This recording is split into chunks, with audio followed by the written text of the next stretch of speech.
Korxonada xodimlar ko'p, lekin samaradorlik pastmi? Buni to'g'rilashning ikkita yechimi bor. Bizga obuna bo'lsangiz, men bu yechimlarni sizga aytib beraman. Ko'p holatlarda samaradorlikning pastligi eng asosan tizim yo'qligida bo'ladi. Birinchi yechim korxonada kim nima ish qiladi, nimaga javobgar va natija qanaqa o'lchanadi, bularning hammasi aniq yozilgan bo'lishi kerak. Agar bu aniq yozilmagan bo'lsa, xodimlarning soni ko'p bo'lsa ham ishingiz baribir samarasiz bo'ladi. Ikkinchi yechim esa kuchli HR mutaxassis bilan ishlash. Ko'pchilik HR bu asosan xodimlarni yollash bilan shug'ullanadigan odam deb o'ylashadi, lekin aslida bu unaqa emas.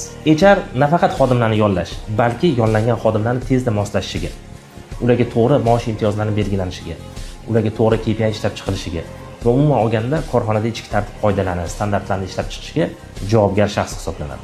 Korxonada samaradorlikni oshirish uchun nafaqat xodimlarni ko'paytirish, balki HR jarayonlarini to'g'ri yo'lga qo'yish talab qilinadi. Agar siz kompaniyangizga yaxshi HR mutaxassis topishda qiynalayotgan bo'lsangiz, biz aynan 20 yillik tajribamizga asoslanib HR mutaxassisdan tayyorlaydigan kurs tashkil qilganmiz. Ushbu kursimizda xodimlaringizni o'qitib, siz ham kompaniyangizda samarali HR tizimini va bo'limini tashkil qilishingiz mumkin. Kurs haqida batafsil ma'lumot olish uchun marhamat izohlarda plus belgisini qoldiring.